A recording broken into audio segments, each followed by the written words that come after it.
Bonsoir. Le destin, l'apercevoir. Alors on avait fait la naissance, le déplacement, la signification du prénom, le fait d'avoir échangé les clés avec son jumeau et d'avoir vu la lumière et l'ombre. Et là on s'était arrêté, là c'est la partie 4, et on s'était arrêté à la grande première séparation. Le yin, le jumeau, la jumelle a fui et est parti, n'a plus donné de ses nouvelles, ou n'a plus répondu, ou a bloqué, ou resté distante. En tout cas, il s'est passé quelque chose. Il s'est passé quelque chose pour le yin. Lui, il continue sa programmation, ou elle continue sa programmation. Et elle continue à mettre dans la matière ce qui se passe dans son inconscient. Elle fait sa programmation, elle reste dans sa boîte noire, ses propres souffrances, et le yin ne voit pas l'extérieur. Il n'a pas la possibilité ou la capacité de voir l'extérieur parce que c'est souffrant. D'abord, l'extérieur pour lui c'est souffrant. Il est dans sa propre souffrance. Et comme je dis, lorsqu'un être est blessé, par exemple il est blessé à la cuisse, il est dans l'incapacité de voir le petit oiseau coloré voler. Voilà, quand on vient, quand on a une grosse blessure saignante, on va peut-être pas, à moins d'être Bouddha, on va peut-être pas se mettre à contempler les nuages roses. Et le yang, quant à lui, va se sentir éperdument seul, trahi, rejeté. Et en fait, tout son système, sa manière de le gérer au yang, ça va révéler ses mémoires à l'intérieur de lui. Ça veut dire quand il va avoir de la colère, quand il va lui en vouloir, quand il va sentir de l'incompréhension, de l'injustice, tout ce qui sont ressentis au yang va ressortir lors de la première séparation. Et ça va d'autant plus ressortir s'il y a une tierce. Voilà, s'il y a une énergie tierce de l'autre côté, ou si lui-même a une énergie tierce, ça va amplifier ce qui se passe à l'intérieur de lui. Et ça va être une remise en question, ça va être, d'après ce que j'ai compris, très douloureux pour le yang, où il va se sentir souvent seul, pas épaulé, démuni.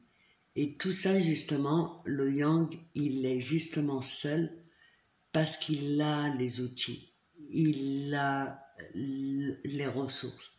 Et ça, il faut bien qu'il le comprenne, le yang. Il a les capacités de transcender, il a les capacités d'élaborer. Et le yin, lui, va suivre sa programmation, il va être heurté, il va commencer à être heurté par des choses, et de temps en temps, lui, il va penser à son yang, mais toujours avec amour, en fait. Quand il se connecte, c'est toujours bon, il n'y a pas de... Et il n'a aucune idée de ce que vit le yang. Et de temps en temps, il va être connecté à son yang. C'est par la suite qu'il va comprendre qu'à force de se connecter à son yang, il ressent un bien-être. Mais au début, comme il occulte tout, il se met sur son bouton off, il ne le perçoit pas forcément. Mais quand il passe à son yang, c'est toujours quelque chose de beau. C'est toujours quelque chose de beau, mais très vite il coupe. Et là, en fait, lors de la séparation, comme je vois la chose, c'est tout ce qui ressort des systèmes dysfonctionnements du yang, il le voit dans la matière.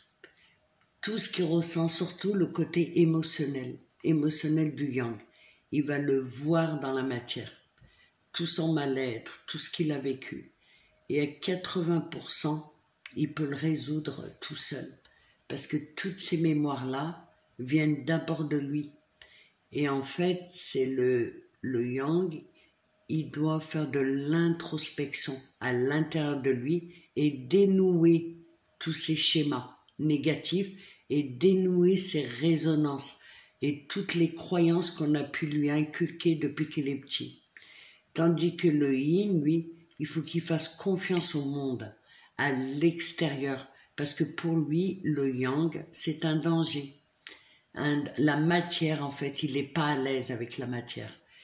Et lui, ça va être le contraire. Il faut qu'il fasse confiance à l'extérieur. Parce que le yang, lui, c'est acquis. Il connaît la solidarité, il connaît le fait d'être épaulé, soutenu, et il voit l'importance de ça, en fait. Le yang, il voit l'importance des interactions, il voit l'importance de dire je t'aime, il voit tout ça pour lui, c'est précieux. Comme la fidélité, c'est précieux. Un yin, lui, ce qui est important pour lui, c'est la beauté, mais c'est quelque chose d'abstrait, qui n'est pas concret. Et c'est dans ces vases-là qu'il faut réharmoniser. Et en fait, le yin va s'apercevoir tout doucement qu'il aime son yang, c'est le fait qu'il pense à lui. De temps en temps, il sent un bien-être. Et c'est par la suite qu'il va se connecter à ça. En fait, la séparation, elle est surtout, je pense, la première séparation, elle est faite pour les yang. Je pense que la première séparation, elle est faite pour les yang. Voilà, en tout cas, ne perdez pas espoir. Même si c'est compliqué et douloureux, ça a toujours une belle issue. Quel que soit votre chemin, ça a toujours une belle issue. Et ça, j'en suis convaincue, en fait.